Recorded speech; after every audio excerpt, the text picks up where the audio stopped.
النهارده 7 نوفمبر يوم الاقامات بقى ماشي. فمعانا برضو ايه اخونا من الجزائر، اطيب خلق الله، اللي هو ايه يعني اللي انا كمان مره شايف ابتسامتك النهارده والله العظيم قسما بالله. أكيد. احنا كنا بنعمل له توكيل عشان خاطر يعني ايه، هو بيعمل توكيل عشان خاطر حد يستلم الاقامه بتاعته.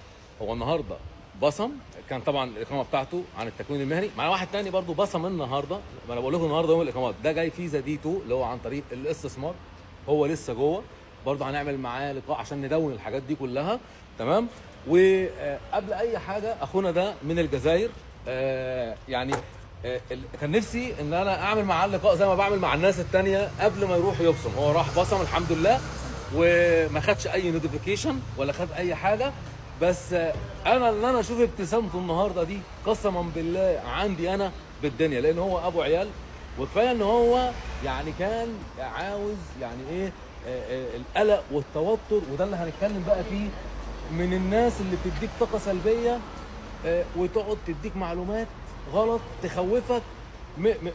مش عشان خاطر احنا بنعمل له الشغل، لا، مع اي حد. انا بتكلم مع اي حد عملت معاه، خلي ثقتك في الله وثقتك في الراجل اللي انت شغال معاه. ليه؟ لان انت بتيجي من اول ما بتيجي البرتغال انت ما تعرفش حد، فهتمشي في الشارع، هتسكن في هوستل، هتسكن في اي مكان، هتلاقي ده بيقول لك كلام وهتلاقي ده بيقول لك كلام، صح ولا لا؟ اكيد وانت صح. راسك ما انتش عارف تصدق مين، صح ولا لا؟ اكيد. فالراجل ده امبارح انت لو تشوف شكله، واخد بالك، ما تشوفش شكله النهارده، اللهم لك الحمد. فعايزين برضو نوري لهم وكيرو ايش تو بابيل رابح بور فافور، عشان برضو نوريها للناس. البصمه بتاعته ما خدش اي نوتيفيكيشن. انا عايز اقول لك مبروك. وفي نفس الوقت يعني انا عاوزك برضو تقول انت تعاملك معانا في حاجه قصرنا معاك فيها، في شيء لينس ماجيك، بكل امانه يعني ربنا اللي يعلم. انا قلت الكلام ده كتير، انا بحب شعب الجزائر يعني لحاجات شخصيه حصلت معانا، واخد بالك. ادي خلينا نشوف صورتك بس عشان خاطر ايه الناس. ادي الصوره اهي يا جماعه، وادي الديت ماشي.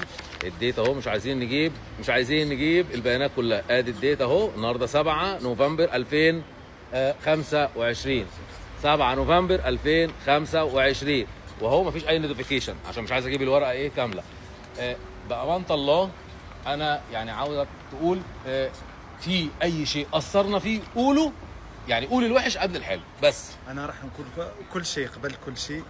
وش ما نشكر الاستاذ ابو مهند، مش راح شكرا لله، مش راح نوفي حقه.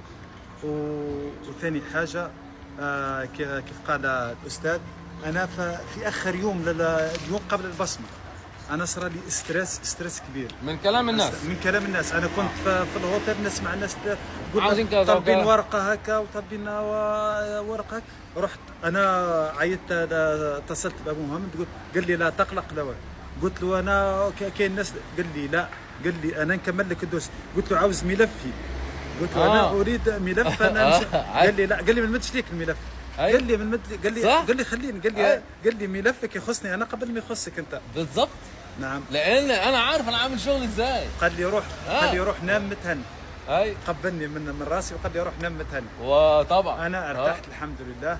رحت بنصيحته بت في الاوتيل، ما نمتش كويس. بس النهارده هتنام ان شاء الله. يعني النهارده انت الحمد لله والله. الحمد لله والله. ننصح انا قبل الفيديو هذا انا ديما ننصح الناس يتعاملوا مع هذا الشخص الطيب. الله يخليك. مع هذا الشخص طيب وماهوش معه قدام وجهه ولا، ومع ليفيكتيف تاعو، مع ليكيب كامل ما شاء الله، الجروب كامل والله. الناس اللي شغاله معانا ما شاء الله ما شاء الله ما شاء الله. ما كانش اطيب هنا في الشبونه تقريبا، ما صرتش ناس اطيب منها مثل يا عم. الله يخليك. في كل شيء، في النصائح، في كل شيء. نهز الهاتف ينصحوا لي في كل شيء. الله يخليك. الحمد لله والله يا رابح، انا فرحتي بتبقى تملي بقولها دايما، بتبقى اكتر من العمل. أكيد. والله العظيم. ان شاء الله برضو لما نستلم هذا ما شفته فيه. ولما نستلم كارت الاقامه برضو ان شاء الله هنطلع برضو نفرحك وهنوصله لك اذا كنت هنا او سافرت، ان انت على حسب شغلك هنا وهنا وهنا. مش عايزين نقول تفاصيل عن شغلك. أكيد. ولكن الله يرزقك. امين. واهم حاجه ان انت تشوف اولادك، ده عندي بالدنيا كلها.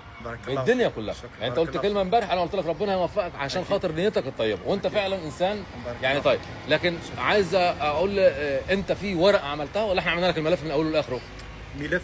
شوف انا اليوم الاول اللي اتصلت بيك قلت لي جيب الاوراق هكا، ورقه ولا اثنين ولا ثلاثه ولا اربعه، المهم قلت لي جيب الملف، قدمتك الملف وذهبت لبلدي.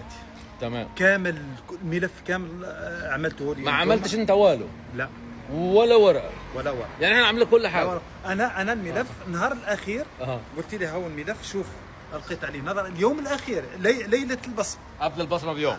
ليله البصمه. أيوة. عملنا لك كمان 10 ساعات. لا وغير كده كمان عملنا لك الورق اللي هو اصلا مش مطلوب للتكوين المهني، بس انا امهدك عشان لما تيجي تبدل اقامتك.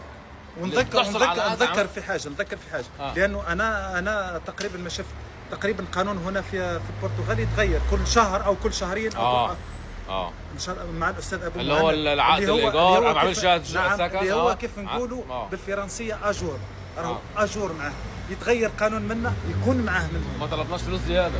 لا لكن كنت عرض رمضان، انت كنت اصلا في العرض بتاع رمضان. تستاهل بارك الله فيك والله تستاهل. والله ولا نهار هز تليفون قال لي يا رابح كاين خدمه لازم تزيدني فلوس.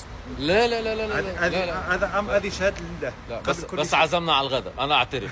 عزمنا وعزم الاستاف اللي معايا كله، البرتغاليين والمصريين، الناس اللي اشتغل معايا كلهم انا بشكرهم برضو، لان هم برضو اي حاجه الواحد بينجح فيها هم سبب. من الكول سنتر لفريق المتابعه، للمهندس اسامه، لكريم الثاني، يعني احنا قلنا معانا 2 كريم. انا بشكر كل شخص، ابو عمر، يعني بشكر كل واحد بجد بيشتغل معانا في شركه لينس ماجيك في فريق العمل، بعد اعاده الهيكله، بعد سرقه الشركه، بعد المعاناه اللي احنا شفناها، احنا ما زلنا مستمرين وما زلنا شغالين. وبقول لرابح الف مبروك، وان شاء الله نجيب لك كارت الاقامه قريب. ما هيش راح تتوقف غير في الكارت هذه. انا راح نسير بعد في الاجراءات ان شاء الله مكملين مع بعض بامر الله. نعم. واخد بالك احنا بس انا بحب ان انا ادون كل حاجه، واخد بالك كنت الاول ما بدونش، ولكن منعا للقيل انا بطلع ارد بشغل. ما بردش على اي حد.